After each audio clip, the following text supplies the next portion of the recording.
Bonjour les amis. De nos jours, Yamaha Motor Company est l'une des plus grandes et des plus célèbres entreprises de fabrication de motos, ainsi que de quads, de motoneiges, de bateaux, de vedettes, et ainsi de suite. L'histoire officielle de Yamaha Motor commence en 1955. Cependant, en réalité, l'entreprise est une filiale d'un autre géant japonais, Nippon Gaki, qui a fini par changer de nom pour adopter le nom de famille de son fondateur, Yamaha. Découvrez l'histoire de ce géant de la moto, préparez un thé et installez-vous confortablement. Après une courte pause publicitaire, nous commencerons. Alors examinons étape par étape l'une des marques de moto les plus célèbres, et la deuxième en termes de volume de production. Je ne promets pas une analyse minutieuse, mais je vais essayer de ne pas manquer les moments historiques les plus importants.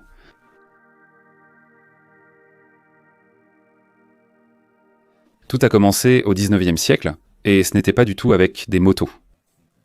Le fondateur de Yamaha Corporation, Torakusu Yamaha, est né dans une famille d'astronomes. Dès son enfance, Torakusu s'est passionné pour l'étude des mécanismes et a appris l'horlogerie. Au fil du temps, il a reçu des montres et du matériel médical à réparer. Un jour, on lui a demandé de réparer un orgue à hanches. Passionné par son travail, Yamaha a étudié en détail la structure de l'instrument et son fonctionnement.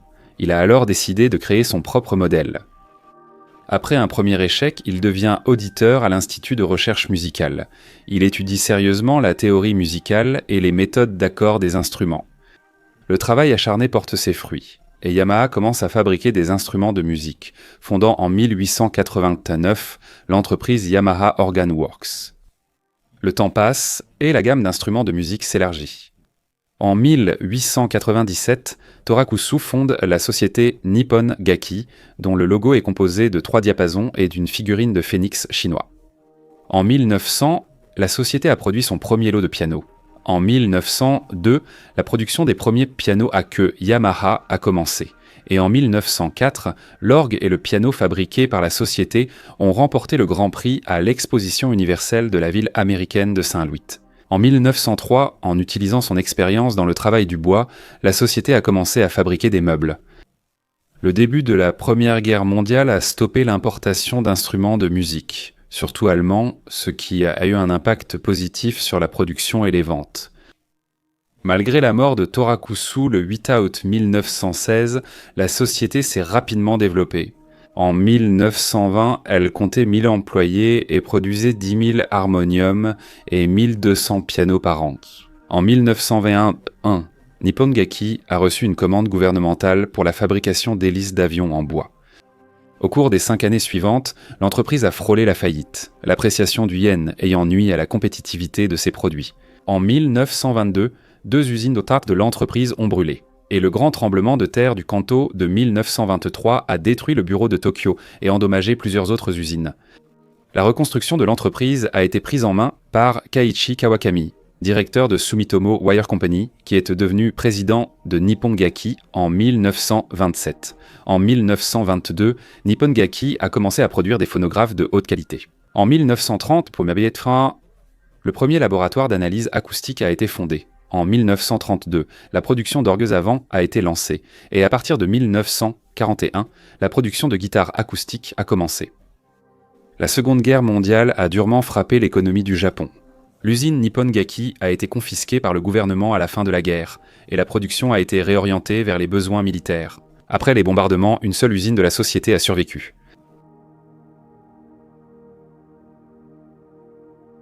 Et ce n'est qu'en 1954 que l'usine a été rendue à ses propriétaires. Le président de l'entreprise est devenu Jinichi Kawakami. Il a étudié attentivement le marché et en est venu à la conclusion que, dans le Japon vaincu, le peuple n'avait plus vraiment le cœur à s'intéresser aux instruments de musique. Cependant, la demande de transport léger et abordable n'a jamais été aussi forte. C'est ainsi que la décision a été prise d'essayer de se lancer dans la production de motos. D'ailleurs, à cette époque, il y avait environ 150 fabricants de motos qui se livraient une concurrence acharnée au Japon. Le leader parmi eux était bien sûr la Honda Motor Company, dont le directeur, Saichiro Honda, avait acheté son piano à Yamaha. Junichi Kawakami ne voulait pas entrer sur un marché inconnu sans avoir acquis suffisamment de connaissances, c'est pourquoi il a, avec ses managers et ses ingénieurs en chef, visité à plusieurs reprises les États-Unis et l'Allemagne avant de commencer à développer la première moto de 125 cm3, de Kronte Towns. Le département de production de motos de la société Yamaha a été fondé le 1er juin 1955. L'entreprise comptait 274 employés et un capital de départ de 30 millions de yens. Après 10 mois de conception, le premier modèle Yamaha YA1 a été créé, également appelé la libellule rouge. Elle rappelait beaucoup la moto allemande Dampfkraftwagen RT 125, mais elle la surpassait en termes de caractéristiques techniques. Ainsi, au lieu d'une boîte de vitesse à 3 rapports, la moto japonaise utilisait une boîte à 4 rapports. Le modèle était équipé d'un moteur monocylindre de temps de 125 cm3, développant 5,6 chevaux avec refroidissement par air. Pour que sa qualité réponde aux exigences de la classe la plus élevée, le YAA1 a passé un test d'endurance sans précédent, parcourant 10 000 km. 125 motos ont été produites en 55. La même année, Yamaha a participé aux 2 plus grands événements de course du Japon, la montée du mont Fuji et celle du volcan Osama. La libellule rouge a remporté les 2 courses dans la catégorie 125 cm3 devant Honda. Cela a assuré un début retentissant de la moto sur le marché intérieur. La même année, le modèle Atsan a été amélioré, a reçu l'indice WAC A2 et a gagné 1,2 chevaux supplémentaires. Parallèlement à la A2, un deuxième modèle, la Yamaha Ikrin 1, est lancé équipé d'un moteur monocylindre de temps de 175 cm3. Sa version de course, dotée d'un moteur de 20 chevaux, a remporté la course sur le volcan Osama. L'année 1956 est également marquée par la fusion de Yamaha avec le plus grand institut de recherche scientifique du Japon, Hamamatsu, ce qui permet d'abandonner les allusions aux analogues étrangers et de se concentrer exclusivement sur ses propres développements. En 1957 apparaît le tout premier modèle entièrement conçu par la marque, la Ikrin D, équipé d'un moteur de 250 cm3, développant 14 chevaux et d'une boîte de vitesse TODES à 4 rapports. Le défi audacieux lancé à Honda a coûté cher à Yamaha. Le modèle PD présentait un certain nombre de défauts de conception et a valu à l'entreprise d'innombrables réclamations. En seulement un an, la part de Yamaha sur le marché japonais de la moto est passée de 13 à 3%. Pour rester à flot, la direction décide de rappeler toutes les motos et de remplacer les pièces défectueuses. Parallèlement, en 1957 sortent le cyclomoteur EMF1 et le scooter SC1 qui, hélas, n'ont de nouveau pas répondu aux espoirs optimistes de leurs créateurs. Les 2 nouveautés furent un des échecs et, à ce moment dramatique, on aurait pu croire qu'il était temps d'enterrer Yamaha Motors. Cependant, le travail acharné et la persévérance japonaise ont triomphé. Le résultat de ce travail fut la présentation du modèle Acro DS en 1959. La boîte de vitesse Santo-Botaes à 5 rapports, le cadre tubulaire double, les 2 carburateurs et le moteur de 22 chevaux ont permis de créer une véritable icône du style parmi les motos de classe sportive. Le modèle est resté sur le devant de la scène, sous différentes variantes pendant 20 ans, et a connu une immense popularité aussi bien parmi les sportifs que parmi les amateurs du monde entier. En 1958, Yamaha débute officiellement ses ventes aux États-Unis. La même année, les 100 Yamaha commencent à concourir dans des courses au niveau international en participant au Grand Prix de Catalina aux États-Unis. Le pilote Fumio Ito a terminé 6e sur la Heian DA, 2 cylindres de 250 cm3. À partir de 1960, le constructeur cesse de faire appel à des concessionnaires indépendants et entre lui-même sur le marché américain. Le début des années 60 dans l'histoire de Yamaha est marqué par de grandes victoires lors de compétitions internationales et par une popularité croissante dans le monde entier. Dès 1960, la production de motos augmente de 600%, atteignant 138 000 unités par an. La récession de l'économie japonaise stimule les exportations, facilitées par la prospérité aux États-Unis. Si en 1962 Yamaha a vendu 12 000 motos sur les marchés étrangers, en 1964 ce chiffre atteignait déjà 87 000. La participation aux courses de moto a été décisive pour les fabricants japonais, notamment Yamaha. Les grandes entreprises américaines et européennes ne s'attendaient pas à avoir des concurrents aussi sérieux, car elles considéraient toujours les motos japonaises comme du plagiat. Suite aux victoires japonaises initiales, la Fédération de motocyclisme a instauré une nouvelle règle. Seules les motos basées sur des modèles de série peuvent participer aux courses. À cette époque, les motos japonaises conçues pour la compétition n'avaient rien à voir avec les motos de route. Contrairement aux attentes des experts, cette règle a encore renforcé la position des Japonais sur les marchés mondiaux. Elle a funi la légendaire grande quadrilogie, Yamaha, Honda, Suzuki, Kawasaki. Les leaders du secteur, après s'être mis d'accord, ont réussi à populariser les motos sportives parmi les amateurs, ce qui a considérablement compliqué la vie de leurs concurrents américains et européens. En 1963, Yamaha introduit le système Autolube, qui prévoit l'alimentation dosée en huile vers les chemises, les cylindres et les plis et les roulements principaux à l'aide d'une pompe. Avant cela, la nécessité de mélanger le carburant et l'huile était l'un des inconvénients les plus importants des moteurs de temps. En 1964, le modèle IRK 6 est apparu, poursuivant la gamme des deux temps de 125 cm3, et en 1965, un nouveau fleuron voit le jour, le modèle Ekran M1. À cette époque, c'était la moto avec le moteur le plus volumineux du pays du soleil levant. Un bicylindre de temps, 305 cm3, 2 carburateurs, 27 chevaux et 27 newtons, une boîte de vitesse leader à 5 rapports. Ces caractéristiques permettaient de conquérir pleinement les premières de route rapides du Japon, qui commençaient en tout juste à être construites. La vitesse maximale de la moto était de 160 km/h. En 1965, un événement très marquant se produit. Toyota, ressentant un manque d'expérience dans la création de véhicules sportifs, s'adresse à Yamaha pour obtenir de l'aide dans le développement de la voiture de sport Toyota 2000 Gran Turismo. Elle est sortie en édition limitée et ses caractéristiques étaient impressionnantes pour l'époque. La tâche de Yamaha dans ce projet était de développer un moteur 6 cylindres de 2 litres avec double arbre à cam en tête. Les ingénieurs ont ensuite utilisé avec succès cette expérience pour créer leur propre moteur 4 temps haute performance pour motos. À partir du milieu des années 60, Yamaha développe sa base de production à l'étranger. En 1966, une usine ouvre en Siam qui travaille pour répondre aux besoins du marché d'Asie du Sud-Est. Ensuite, l'expansion internationale se poursuit au Mexique, au Brésil et aux Pays-Bas. L'entreprise fabrique des motos, développe un réseau de concessionnaires et assure l'entretien en tenant compte des besoins des marchés locaux. En ce qui concerne l'héritage de la course, Yamaha a participé au Grand Prix des États-Unis à Daytona en 1961 et a terminé 5e et 8e dans la catégorie 250 cm3.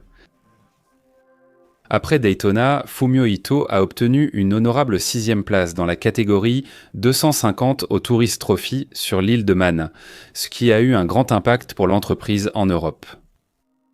Après avoir acquis de l'expérience et surmonté certaines difficultés, Yamaha est revenu du haut au championnat du monde Grand Prix en 1963 avec le modèle RD56, équipé d'un moteur bicylindre en ligne de 250 cm3 refroidi par air. Fumio Ito a remporté la course Daytona Grand Prix Race et a terminé 2e au Tourist Trophy de l'île de Man. Et enfin, Yamaha a remporté sa première victoire en Grand Prix lors de la course en Belgique. Phil Rudd et Mike Duff ont signé un contrat avec Ito pour créer une nouvelle équipe de course au championnat du monde Grand Prix de 64. Grâce à leur travail, Yamaha a remporté son premier titre de course. En 1965, Phil Rudd et Mike Duff ont de nouveau apporté des titres à Yamaha. Au sein du Big Four, une véritable guerre faisait rage pour les victoires en course. Des moteurs impressionnants étaient construits. Un 5 cylindres en ligne chez Honda, un 4 cylindres en ligne 125 chez Suzuki. En 65, Yamaha a présenté en réponse au Grand Prix des Nations à Monza un incroyable moteur RD 05 de 250 cm3 à refroidissement liquide, avec un concept V4 à un angle de 70 degrés entre les cylindres et une puissance de 70 chevaux. Malgré les changements réglementaires limitant le nombre de cylindres des motos, la concurrence est restée intense, poussant Yamaha à se retirer temporairement du Grand Prix. En plus de la renommée mondiale, il convient de noter qu'au Japon, dans les années 60, Yamaha occupait presque toujours les places du podium. Pour les pilotes passionnés, un modèle sportif YDS 2 et une moto de course de série TD 1 ont été développés, destinés à ceux qui souhaitaient avant de participer à des courses amateurs.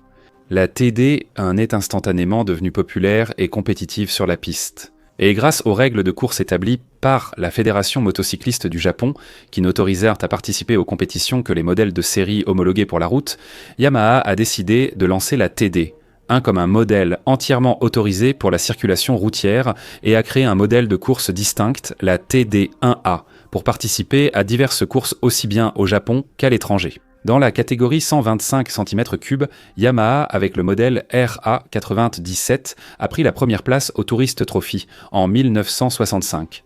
Bill Ivy, en 66, a remporté 4 premières places au Grand Prix. Et en 67, avec le nouveau modèle RA31, Yamaha a remporté son premier championnat du monde dans la catégorie 125 cm3. De nouveau avec Bill Ivy en tête. En 1968, Yamaha présente le modèle DT1. Pour le marché, c'était une nouveauté absolue, il n'y avait rien de semblable. La moto est devenue la première dans la catégorie Dual Sport, qui allait bientôt gagner en popularité. Elle a conquis tous les continents et s'est particulièrement imposée aux États-Unis grâce à sa polyvalence. Elle gérait aussi bien toutes les routes que les terrains accidentés. La Yamaha DT1 était équipée d'un moteur monocylindre 2 temps d'une cylindrée de 250 cm3. À 6000 tours par minute, il développait 18 chevaux et fonctionnait avec une boîte de vitesse à 5 rapports. De plus, ce modèle pouvait se vanter d'une grande garde au sol, d'un poids léger, seulement 112 kg, et de suspension à grand débattement. En 69, la première moto de la marque équipée d'un moteur 4 temps, la XS1, a vu le jour. Elle était dotée d'un moteur bicylindre de 650 cm3, développant 53 chevaux et un couple de 54 newtons. La moto rappelait de nombreuses motos européennes de l'époque, comme les Triumph et les Birmingham Small Arms par exemple, mais elle possédait aussi des caractéristiques purement japonaises. Cela concerne le volant moteur allégé, ce qui permettait d'atteindre rapidement le régime maximal. De plus, à cette époque, c'était l'un des moteurs bicylindres les plus complexes et en même temps les plus fiables. En 1969, près de l'usine principale à Iwata, Yamaha construit un circuit de course grandeur nature.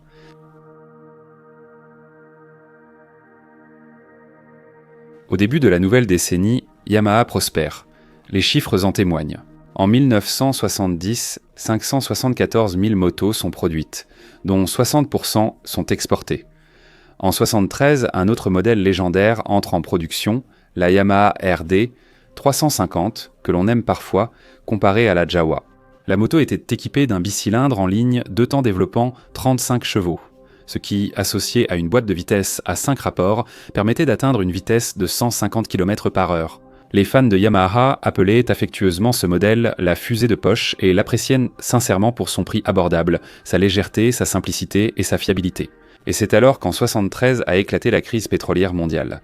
Le passage aux 4 temps était déjà prévu, et cet événement n'a fait qu'accélérer le processus. Malgré les critiques, les moteurs de temps très gourmands en carburant n'ont gardé leur pertinence que dans le sport motocycliste. En 1975, plusieurs nouveautés apparaissent, qui sont devenues les ancêtres de familles entières de motos. Yamaha XS 360. Une machine aux formes classiques, mais déjà équipée d'un bicylindre en ligne 4 temps de 358 cm3 et d'une puissance de 34 chevaux, associée à une transmission à 6 vitesses. Ensuite est apparue la XS 250, avec un moteur de 250 cm3 développant 27 chevaux. Le défilé des nouveautés de 75 se termine avec le modèle Enduro XT 500. Comme l'a dit T1, c'était une machine fiable et simple.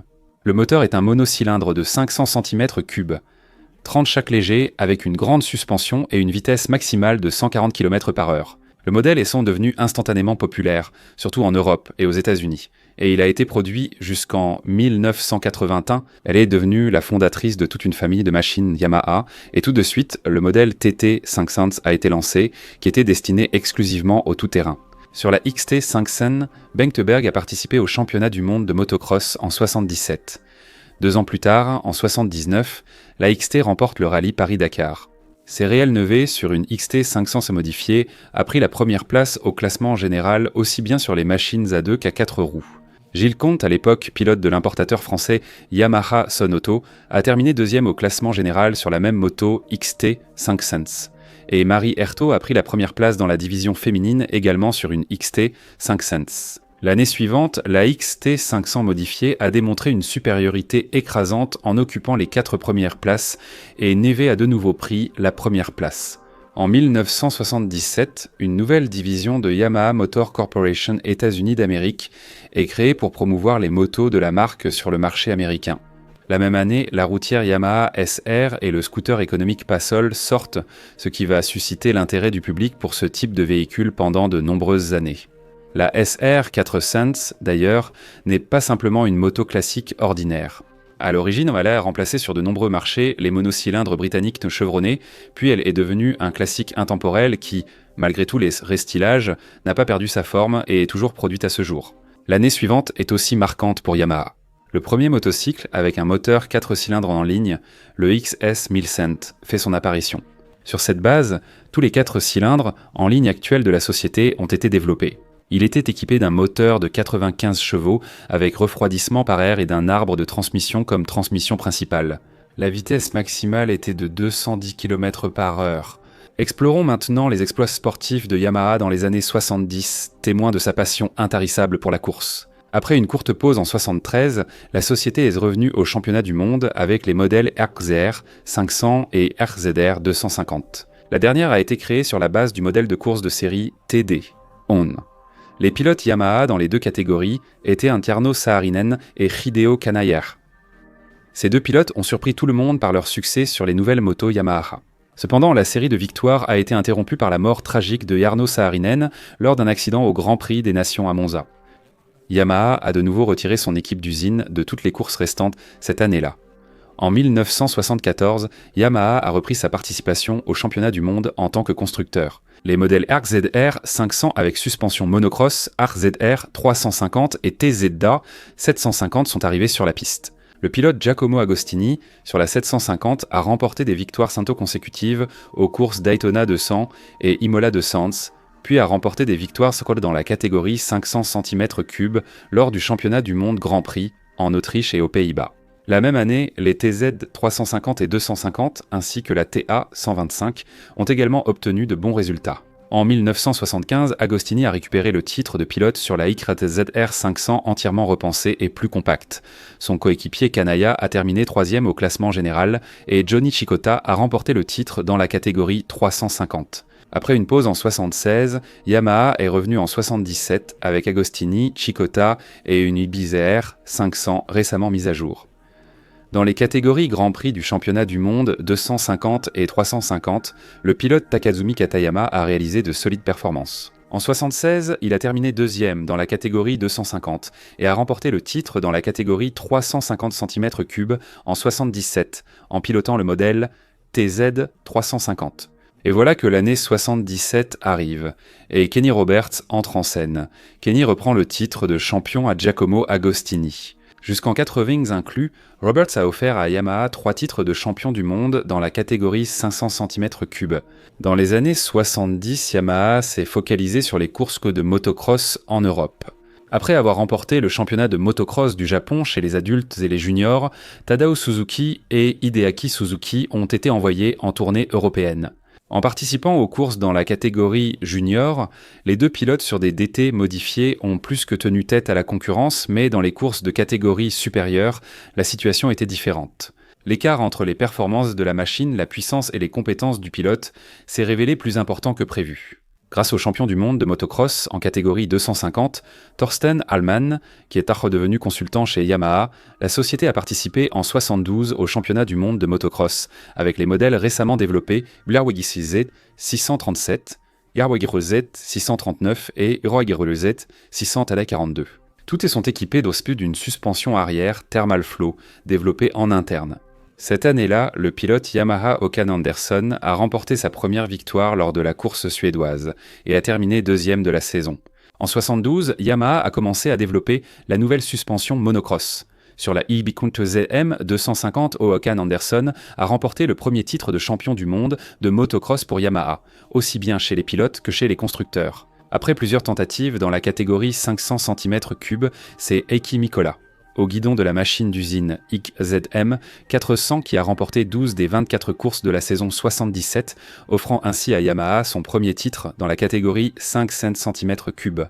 L'année suivante, Mikola a offert à Yamaha un deuxième titre consécutif chez les pilotes et le premier titre constructeur en 500 cm3.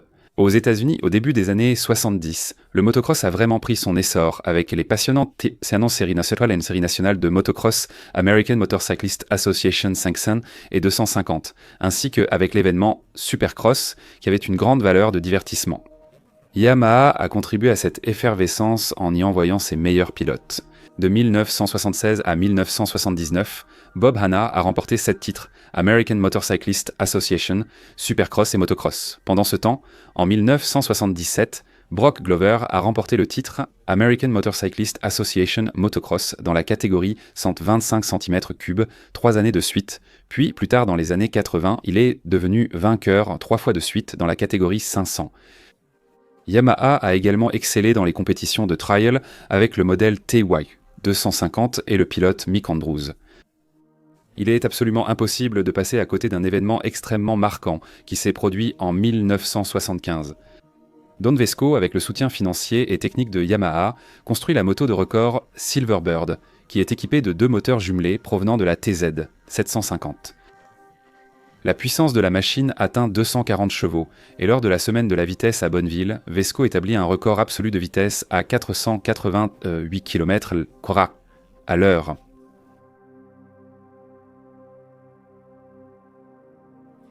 Les années 80 ont commencé pour Yamaha avec le lancement en production de série du légendaire cruiser Virago Sept 150.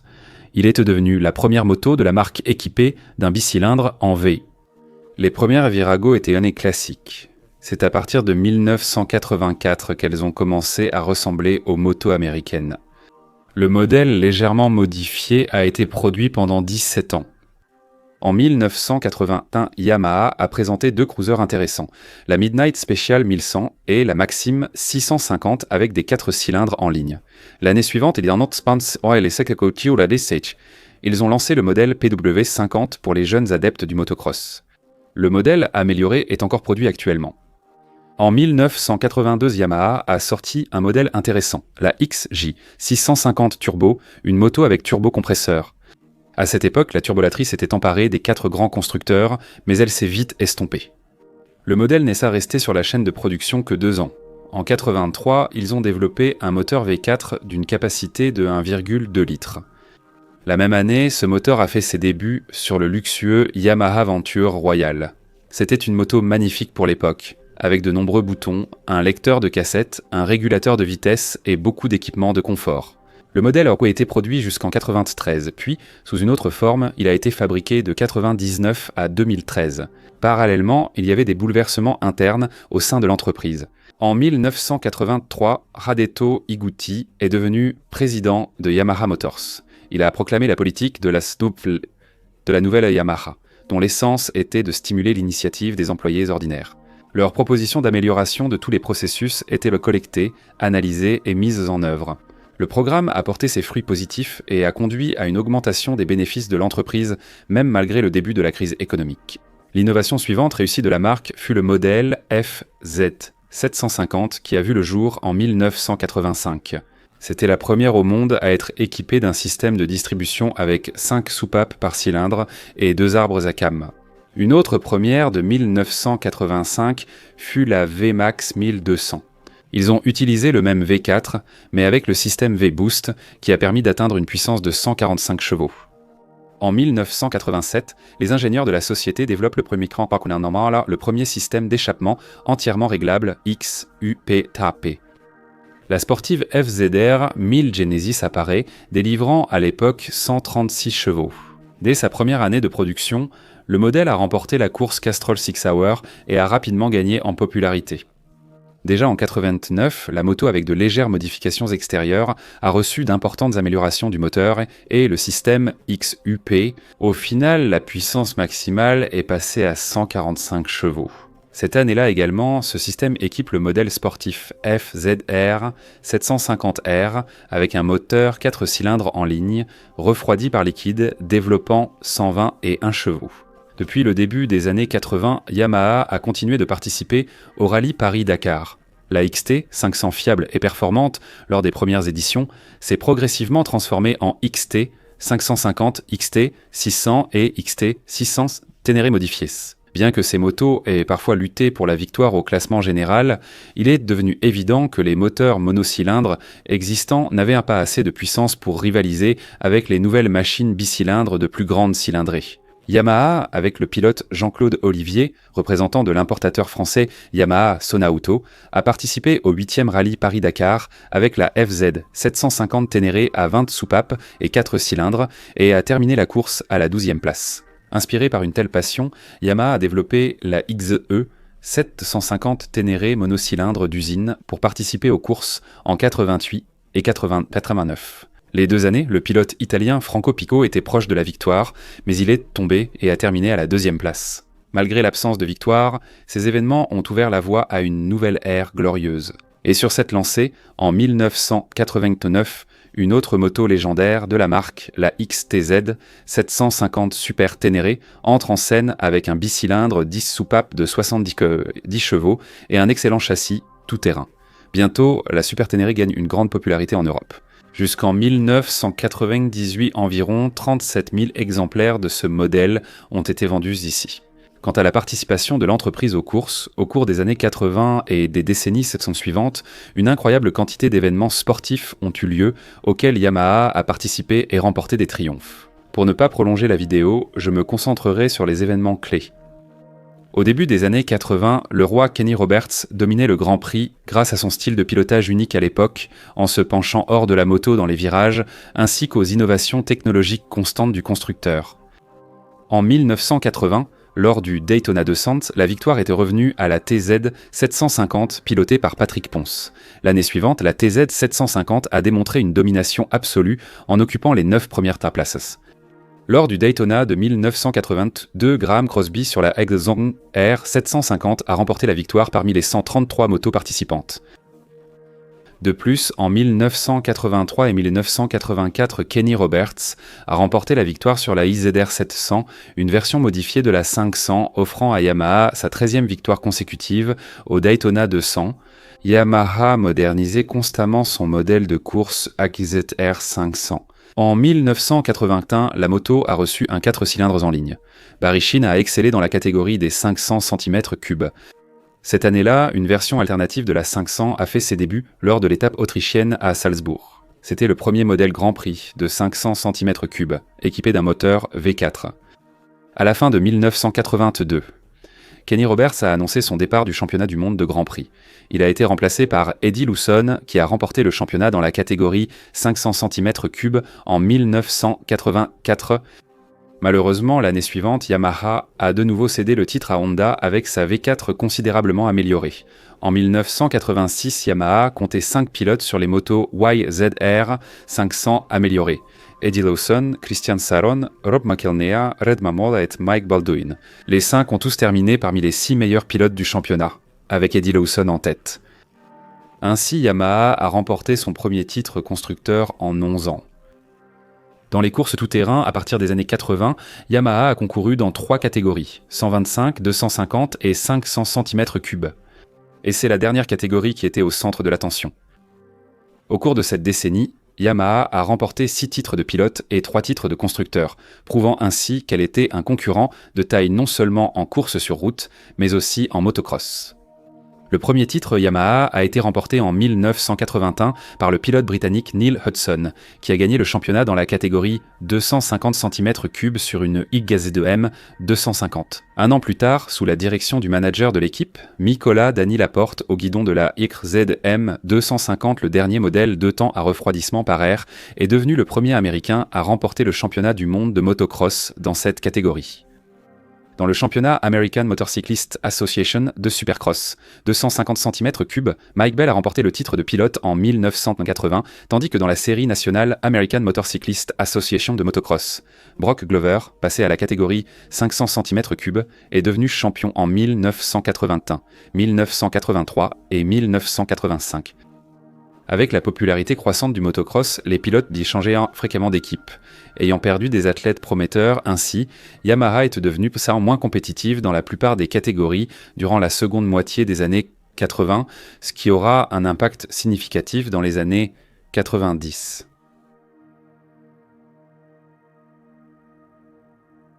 Au début des années 90, Yamaha a quelque peu modifié sa philosophie d'entreprise.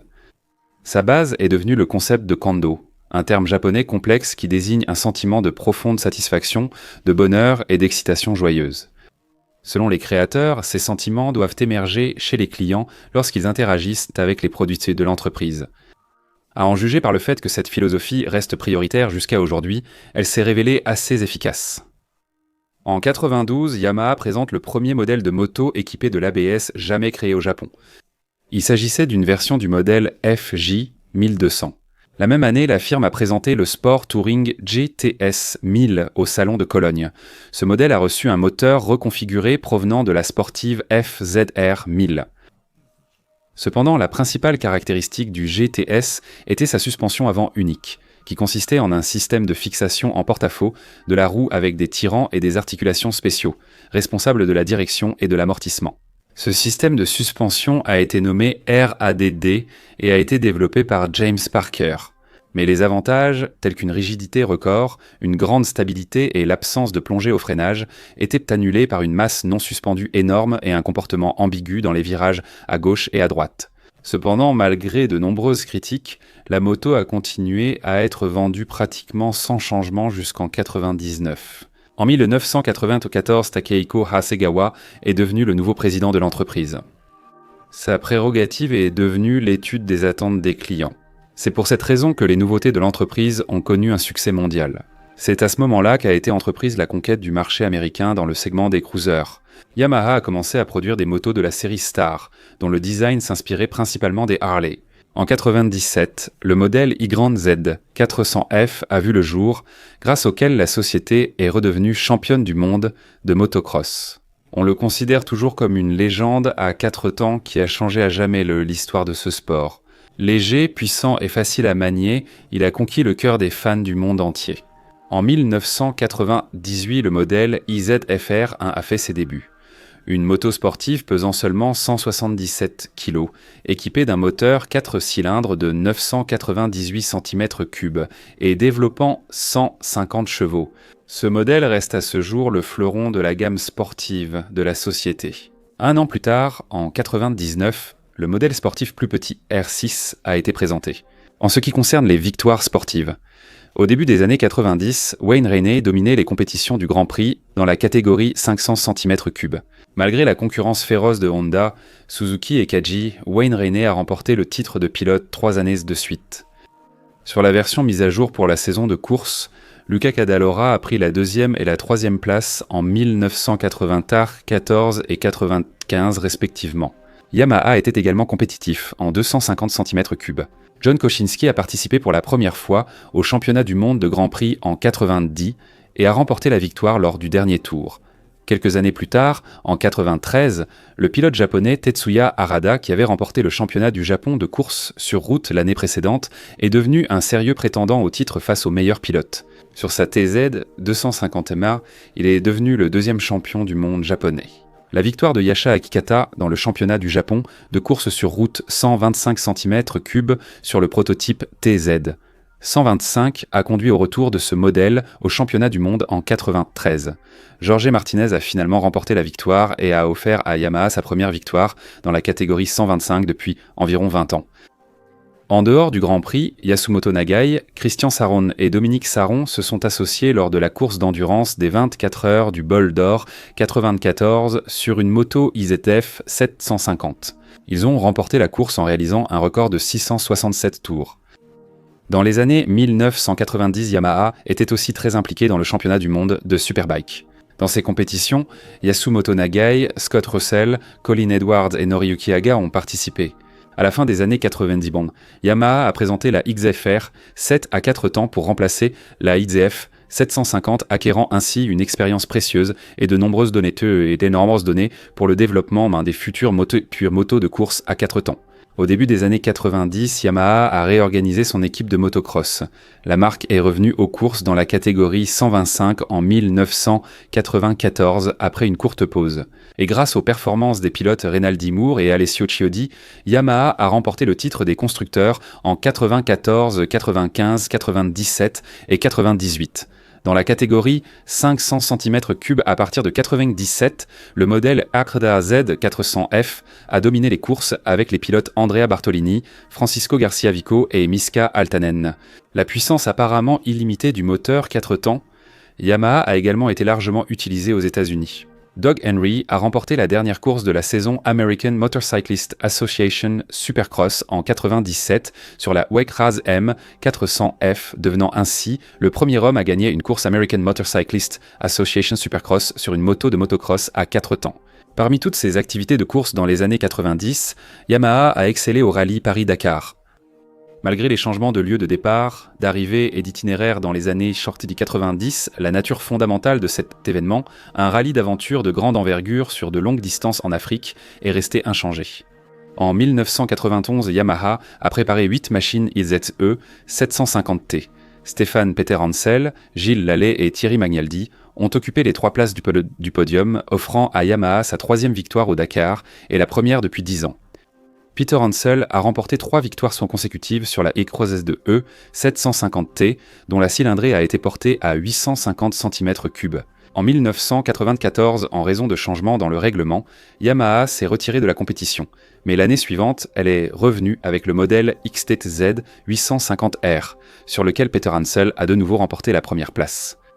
Eddie Arioli a dominé le Dakar en 1996 sur la XTZ 850 TR mise à jour, tandis qu'en 1997 et 1998, Peter Hansel est redevenu vainqueur, remportant un record de 6 victoires en carrière. La société Yamaha a remporté au total 9 victoires au rallye Paris-Dakar. Pour le trial, Yamaha se concentrait principalement sur le marché japonais. En 1991, le titre a été remporté par Yoshihiro Nakagawa, et Pascal Couturier a remporté le championnat de 93 sur le modèle de série TI 250Z. À peu près à la même époque, l'économie japonaise est entrée dans une longue période de récession, ce qui a rendu inévitable la suspension de sa participation aux compétitions dans la seconde moitié des années 90. Et un nouveau millénaire est arrivé. En 2001, la société Yamaha Motor a été dirigée par Toru Hasegawa. Sa priorité pour le développement de l'entreprise était la création de technologies uniques qui permettraient de se démarquer efficacement des concurrents.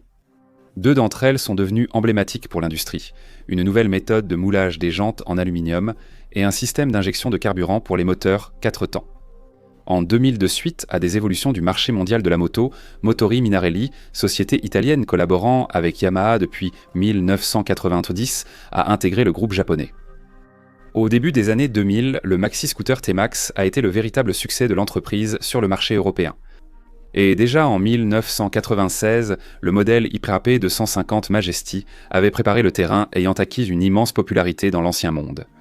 Surnommé comme le canapé pour ses dimensions imposantes et son confort d'assise, il est équipé d'un moteur de 499 cm3 développant 40 chevaux. Le modèle s'est avéré tellement réussi que ses versions améliorées figurent dans la toute dernière gamme de 2020. En 2004, le modèle YBR 125 est apparu. Simple et fiable, elle est produite encore aujourd'hui. Cette année-là, la gamme XT660 est également entrée en production. De plus, le monocylindre de la XT a été adopté sur la MT-03 et le Raptor 700. La nouveauté de la gamme Cruiser en 2005 était le modèle MT-01 déjà présenté lors des salons en 1999. La moto a été équipée d'un moteur bicylindre en V refroidi par air, d'une cylindrée de 1670 cm3 et développant une puissance de 90 chevaux. N'oublions pas les nombreux modèles de quad, motoneige et scooters des mères de la marque, technologiquement à la pointe comme ces 2 roues. En 2006, le modèle sportif XZF-R, 6 mis à jour, a fait ses débuts. Dans son communiqué de presse, la société annonçait officiellement que cette moto était la plus avancée technologiquement de toutes celles jamais produites en série par Yamaha.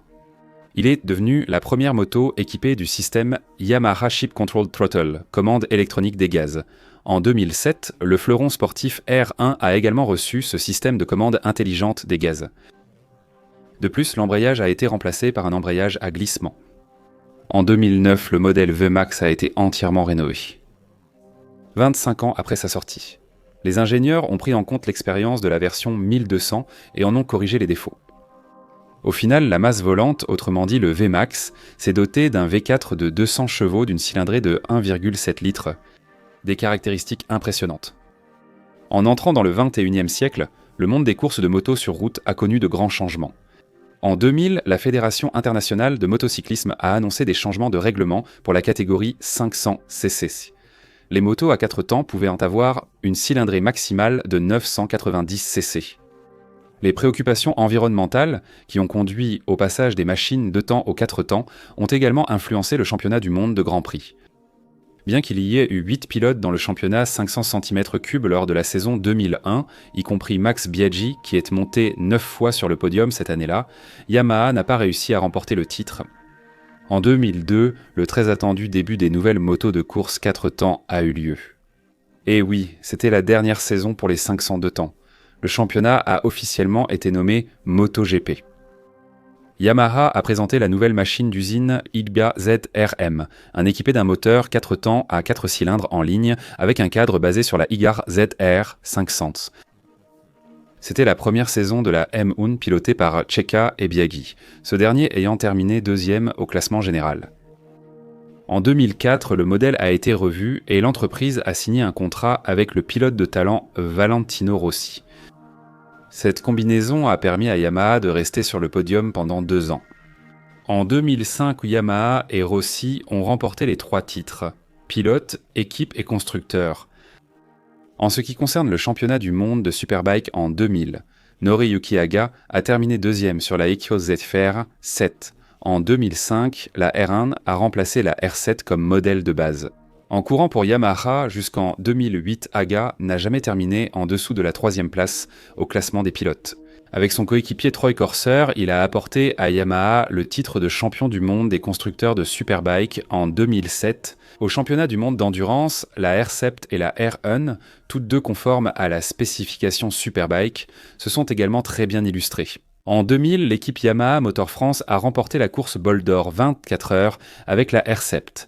L'équipe Yamaha Germain, Moto Team 94, a remporté la course Bol d'Or 24 heures en 2007. Et l'équipe Yamaha Austria Racing a remporté la course des 24 heures du Mans avec le modèle R1. Au cours de la première décennie du XXIe siècle, Yamaha a remporté 8 titres de pilote et 6 titres de constructeur dans la catégorie reine du motocross. En 2000, Yamaha a commencé à développer la première moto de motocross 4 temps au monde de 250 cm3, la XYZ 250 phares. Ernesto Fonseca a piloté le prototype de cette machine lors de la manche finale du championnat tout japonais de motocross, le Grand Prix du Japon, en 2000 et a remporté sa première victoire. Le modèle a été commercialisé en 2001 et Fonseca a remporté avec lui le titre American Motorcyclist Association Supercross, tandis que Hisashi Tajima a remporté le championnat tout japonais de motocross avec cette moto. En 2002, Chad Reed a remporté le titre 125cc, American Motorcyclist Association Supercross, tandis qu'en motocross, Antonio Cairoli est devenu champion en 2005 et 2007 sur la Abigail Z 250 fin. Cependant, les 2 temps n'étaient pas pressés de céder leur place. 3 titres consécutifs de Jérémy Magra de 1998 à 2000 et le championnat de Chad Reed en 2004 ont été remportés sur la IBZ 252 temps. Cependant, lorsque la nouvelle AXZ 400 50F avec cadre en aluminium a été présentée en 2006, presque toutes les équipes de Supercross, y compris Yamaha, sont passées au moteur 4 temps. Reed a remporté un autre titre pour Yamaha en 2008 et James Stewart a fait de même l'année suivante.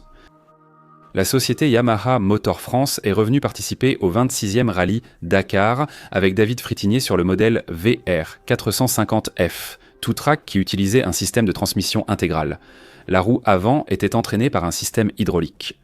Il a gagné la catégorie Superproduction 400 cm3 et s'est classé 7e au général dans la catégorie moto. En 2005, il a terminé 5e au classement général et a de nouveau remporté la catégorie 400 Superproduction. lorsque le 31e Dakar a été déplacé en Amérique du Sud en 2009. Fritinier, sur la VR 450F, a terminé 3e au classement général.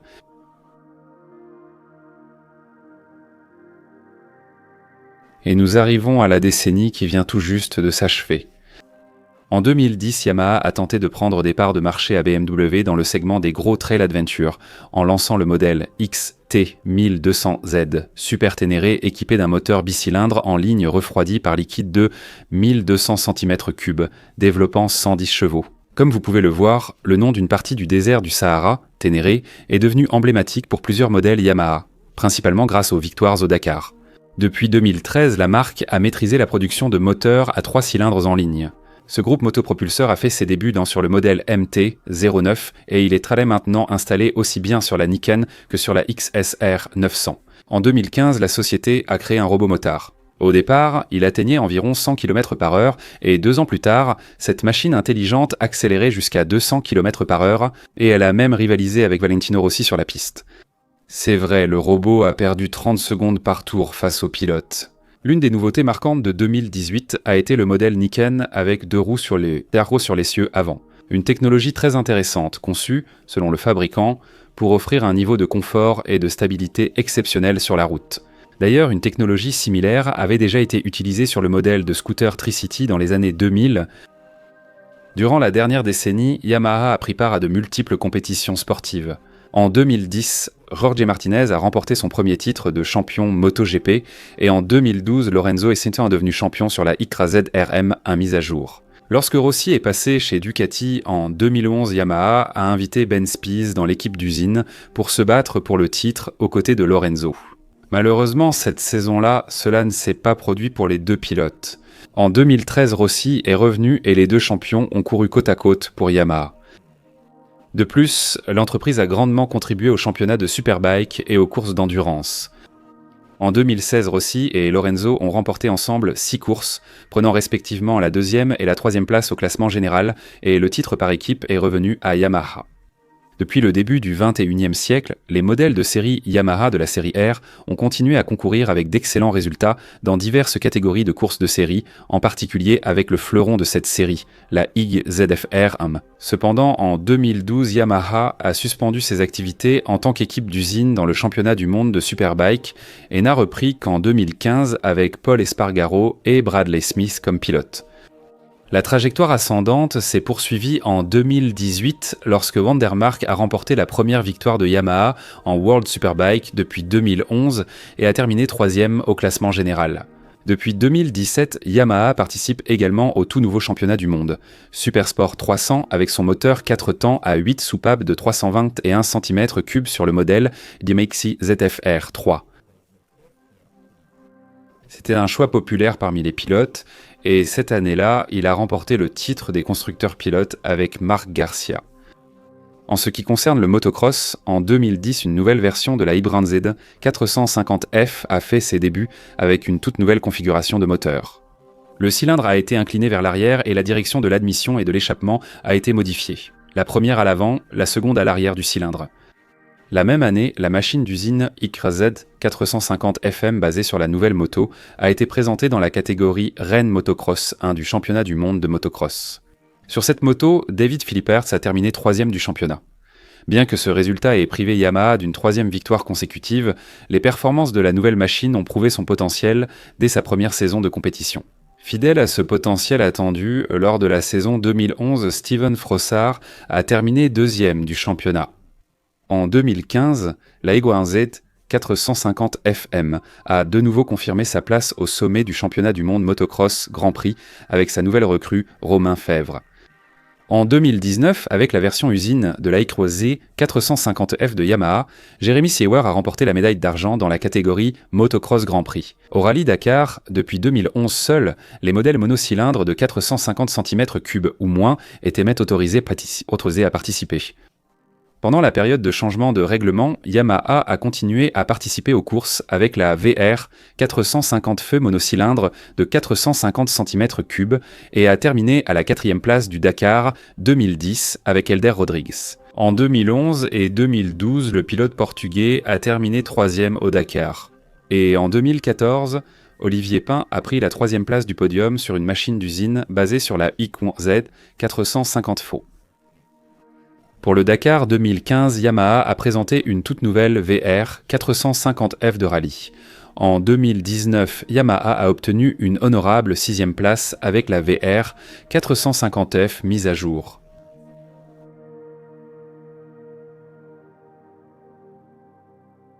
Aujourd'hui, Yamaha est l'un des plus grands fabricants de motos au monde, à la pointe du progrès technique et de l'innovation. L'entreprise produit une large gamme de motos et bien plus encore.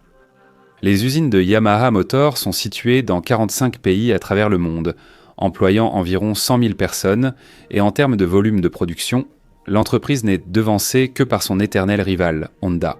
Yamaha poursuit sa croissance et son développement et ravira sans doute ses fans avec de superbes modèles de machines à l'avenir. En réalisant cette vidéo, j'ai été sincèrement impressionné par la persévérance et le travail acharné du génie japonais. J'ai ressenti une vague d'émotions positives en travaillant sur ce contenu, et j'espère qu'en le regardant, vous avez éprouvé des sentiments similaires. Si vous avez apprécié la vidéo, la meilleure chose que vous puissiez faire est de la partager avec d'autres. C'était Crass Moto. Prenez soin de vous, à bientôt.